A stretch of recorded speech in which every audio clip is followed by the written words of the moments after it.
educação e escola não são a mesma coisa. Existe sim um projeto de destruição, de desacreditar o professor. Tenho muitos alunos que têm preocupações muito maiores que a escola. Sabe, o que comer, o que vestir. Você convive sem conhecer realmente o que aquela criança é. O meio, a família dela, o que ela passa na família. 5 anos atrás, eu decidi entrar no processo de desescolarização. E a gente falar de desescolarização, a gente tira a total responsabilidade do governo, que é o investimento na educação. Eu não sou contra a existência da escola. Eu sou contra a obrigatoriedade da escola. Nós somos a maioria que precisa de uma educação digna, diante de uma minoria que quer nos vender alguma coisa de péssima qualidade. Eu saio de escola, eu faço tarefa, eu durmo, eu acordo, tomo café, vou pra escola, volto, faço tarefa. A pessoa só faz isso. Lutar pelos seus direitos é algo que o aluno que está na escola não vai fazer. A molecada não está reagindo. A educação também passa por não fazer, aprender a fazer o que você não está afim de fazer. Como é na vida real. Eu não sei se todo mundo aqui só faz o que gosta de fazer. A gente acaba caindo num discurso neoliberal, num discurso frágil, de Estado mínimo e de cada um por si, Deus por todos, barbárie. A escola é filha da Revolução Industrial. O que eu vou trabalhar, eu ainda não sei. Porque eu tenho 12 anos, então tem muita estrada para eu andar. Bem-vindos! Esse é o Lab Ideias Discussões Horizontais, gravado no Circo Navegador em São Sebastião. Hoje, o nosso tema é educação.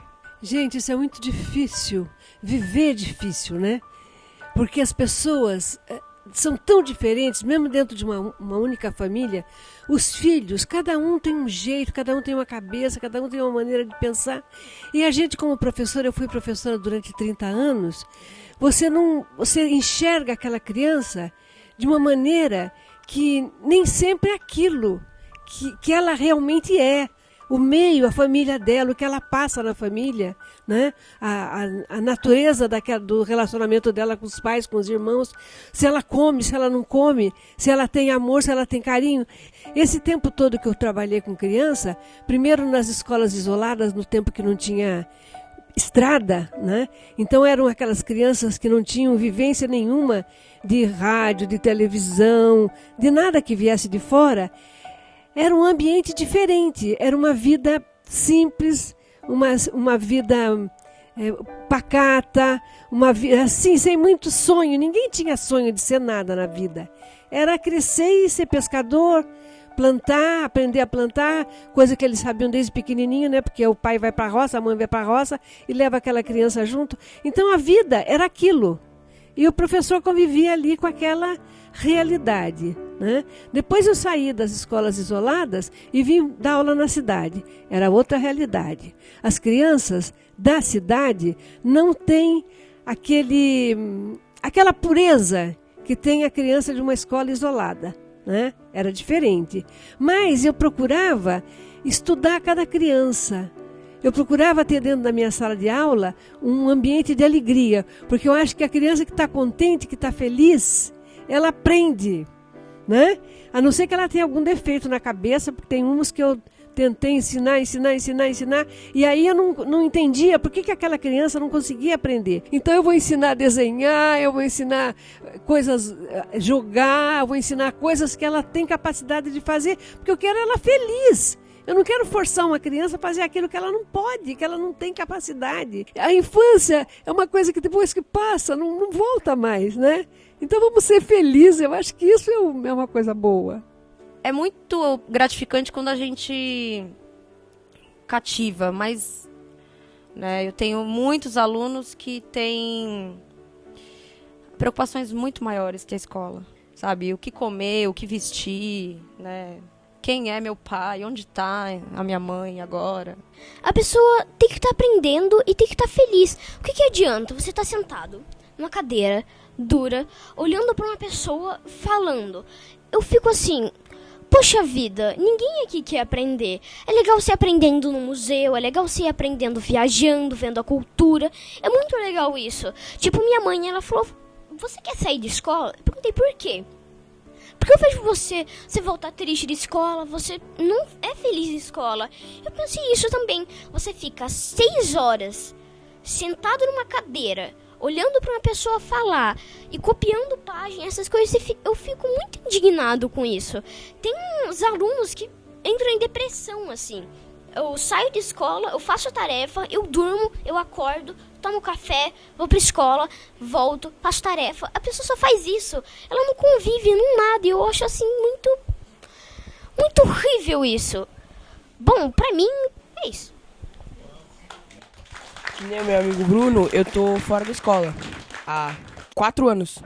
Eu acho que não teve uma vez que eu não voltei da escola triste ou chorando sobre comentários, sobre o que eu errei, o que eu não fiz.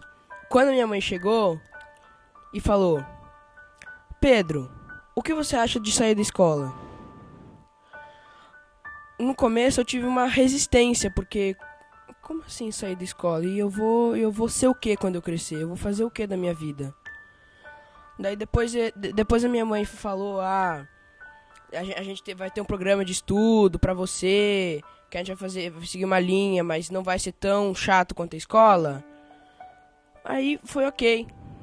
Eu aceitei. Meu avô, minha tia fez outra pergunta: o que você vai ser quando eu crescer? Eu vou ser grande. A minha profissão é o que importa. Não sei. O que eu vou trabalhar, eu ainda não sei. Porque eu tenho 12 anos, então tem muita estrada pra eu andar. Então não tem como eu saber hoje o que eu vou fazer ou o que eu não vou fazer. Porra, se uma criança tá falando que não aguenta mais ouvir o cara falar e ela não tá aproveitando nada, eu, como um gestor de uma escola dessa, eu tenho que parar e pensar, galera, vamos ter que mudar o trajeto, porque a molecada não tá reagindo.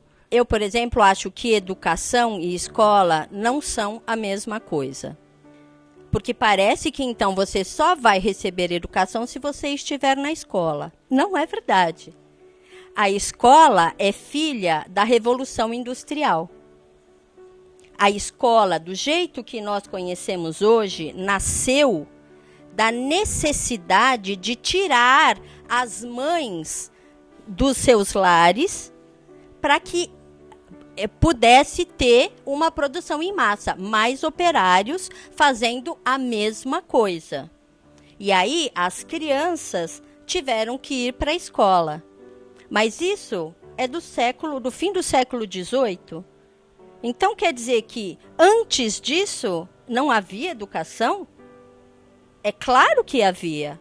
Então, escola é uma coisa, educação é outra. Tem a paideia, 5.000 anos atrás, que já naquela época, né, tá descrito nos livros que assim, lá naquela época já se preocupava com a juventude, que não queria saber de educação. Eram pouquíssimos que procuravam esse tipo de acesso. Idade Média a gente também teve centros de educação, que depois virou outras denominações. A maçonaria está nessa história, né, de pequenos círculos de educação, né, que também era para pouquíssimas pessoas, né. E hoje a gente não está fazendo diferente. Quando eu entrei no Estado, eu pensei que não havia terminado a ditadura. Porque dar aula no Estado, não sei se as colegas concordam, a coisa vem de cima para baixo, você não tem voz, é uma solidão, né? Você vê seus alunos sofrendo, você sabe o que vai na alma deles e tem coisas que você não pode fazer. Eu vou parafrasear o Darcy Ribeiro, que diz o seguinte: a crise na educação não é uma crise, é um projeto. E esse projeto parece que está culminando numa ideia de que sair da escola, tirar da escola e não insistir que a escola melhore, que a escola vire outra coisa, né?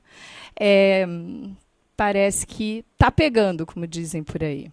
A questão é que a gente está sempre procurando uma solução hegemônica. Escola é para todo mundo? Para mim, não é. Medicina é para todo mundo? Vôlei é para todo mundo? Capoeira? Vela? Nada é para todo mundo. Então, quando a gente tem uma solução hegemônica, então agora é moda tirar da escola. Não, não é moda. É uma coisa pensada, refletida. E uma vontade das famílias. Eu conheço a Alejandra, eu conheço a Ana Paula, eu estou numa rede enorme de desescolarização em São Paulo. E eu digo para vocês que não é moda. É a vontade de parar de terceirizar. É a vontade de achar que a solução está em algo fora de nós. Bom, eu estou doente. Quem vai resolver o meu problema de saúde? O médico. Eu tenho problemas de emprego ou de trabalho. Quem vai resolver isso? O governo. Eu tenho filhos. Quem vai educá-los? A escola. Quem assim se sente bem, ok. Acho que sim. A escola deve existir.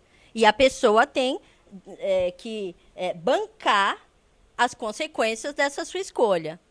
Mas ser obrigatório, entender que só se aprende algo na escola, é uma solução que não leva em consideração a diversidade humana. Nós somos completamente diferentes uns dos outros e também somos muito iguais. Eu sou mãe e não sou professora, né? Eu tenho minha pequena que estuda em escola pública e ela ama a escolinha que ela estuda. Eu, por mim, não tenho condição de desescolarizar a minha filha, né? Eu não entendo dos processos de aprendizado que a gente passa. Então, o meu plano é fazer paralelo. Se o Estado não dá o que eu acho que é suficiente para ela, então, em paralelo, nas férias dela, eu vou ensinar. Eu vou ter que me dedicar um pouquinho mais do que se fosse terceirizar, né? Nasci num clube de vela e aprendi com meu pai como velejar. Tive várias lições desse grande mestre. Depois de 10 anos velejando, passei a transmitir esses conhecimentos que eu tinha tido desde pequeno. Eu posso dizer que ensinei os melhores velejadores do Brasil. O trabalho inicia aos 8 anos de idade, quando a criança ainda tem um medo muito grande de entrar num barco e enfrentar uma coisa nova, que é estar sozinho num leme, segurando uma vela e indo para um destino e tendo que decidir por isso. E aí então ele aprende que na vela você vai passar por várias situações diferentes, de ventos, calmarias, sol, chuva, frio, calor. E a criança aprende logo a conviver com as desilusões de ter escolhido errado ou ver o sucesso quando acerta. Então ela lida o tempo inteiro com ganhar e perder através das suas decisões, o que dá um poder futuro muito grande de escolher na vida. Junto com isso, começa todo um trabalho do grupo, né? A importância de você ter um grupo de velejadores juntos e amigos nessa fase tão rica da vida, de estar compartilhando esses novos conhecimentos e novos desafios. E isso então vai promovendo uma natural evolução dessas crianças no esporte. Tem um músico, por exemplo, que me contou uma história emocionante outro dia e que me disse: eu só fui capaz de ser o músico que eu sou hoje com as coisas que eu aprendi com a vela no início da minha vida. E tudo isso eu devo a você. A questão do mestre, a questão do professor, ela está exatamente aí, em você, com um assunto interessante que você domina, você enriquecer a vida para transformar aquele assunto num assunto novo, né? Eu participo de um processo de educação não formal, como o Edu maravilhosamente falou aqui, porque o que ele fazia era uma educação não formal. E esses mestres fazem diferença, porque aí na educação não formal, e a educação formal tem que aprender isso com a educação não formal, por essas questões motivacionais. O aluno está lá fazendo teatro porque ele quer fazer teatro. E a hora que ele quer fazer teatro, ele te ouve. Ele vai te ouvir no sentido de caminhar para um lugar, não sei se é de maior acerto, mas de maior também satisfação dele, porque ele vai acertar, ele vai receber uma motivação desse processo. A hora que ele vai em cena, ele vai receber o aplauso, e esse aplauso vai construir nessa figura uma autoestima que vai começar o cara, como no Edu, o cara ele erra e vê o erro, ele acerta, putz, e vê o acerto. Meu, isso é fundamental. A escola tem que incorporar isso. Não dessa maneira, mas de uma maneira onde ela ouça o aluno, ele ouça o pai do aluno. A gente sempre fala de felicidade, felicidade, felicidade. E, pelo amor de Deus, não estou querendo aqui dar uma de pessimista. Mas outras pessoas pontuaram a mesma coisa. A educação também passa por não aprender a fazer o que você não está afim de fazer. Como é na vida real. Eu não sei se todo mundo aqui só faz o que gosta de fazer. Tipo, você pensou em dormir um pouco mais, fala, não. Você dorme um pouco mais. Não estou fazendo aqui uma ponderação a favor ou contra isso, só ponderando a questão da vida como ela é. A vida nem sempre é como a gente quer, e a gente tem que mesmo aprender a lidar com a vida como ela é. Tenho mais ou menos 600 alunos que estão na situação que a colega ali falou. Eles odeiam a escola. Eu sou professora de arte, dou as minhas aulas mais lúdicas, conscientes possível. Minha turma de ensino médio está fazendo prova semana que vem e a prova deles é gastronômica.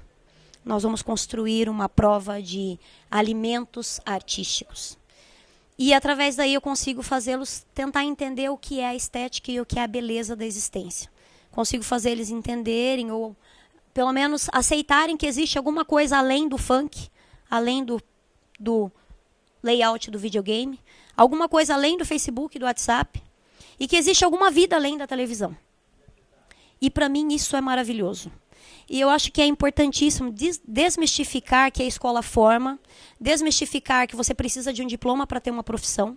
Como praticante de homeschooling no Brasil, eu acredito que o dia que os meus filhos decidirem ter uma profissão, e se, quiçá, precisarem de um diploma, eles têm aí a opção de fazer alguma avaliação para isso. Mas, diante dos meus estudos na educação, eu creio que não vai ser importante isso, porque o que vai ditar a sua formação são os portfólios. E o portfólio é o quanto você foi autor da sua própria existência na sua vida.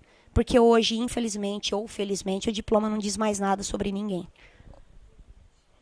5 anos atrás, eu decidi entrar no processo de desescolarização. E esses foram os 3 filhos pequenos, menores. Eu tenho 3 filhos mais velhos que se escolarizaram e são totalmente modelo desse sistema de educação ou educativo que, para mim, está totalmente falho. Porém, esse processo trouxe muitas mudanças na nossa vida de família. Eu não sei o que vai ser da vida dos meus filhos que não têm escola, mas eu sei que eles estão saudáveis, que eles são filhos conectados comigo, que sou a mãe, com o pai, que têm uma vivência quase humana.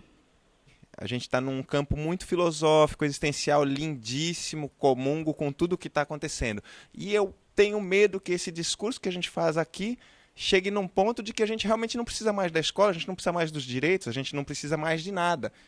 A gente acaba caindo num discurso neoliberal, num discurso frágil, de Estado mínimo e de cada um por si, Deus por todos, barbárie. Filhos de pobres não conseguem, muitas vezes, concluir a escola, entendeu?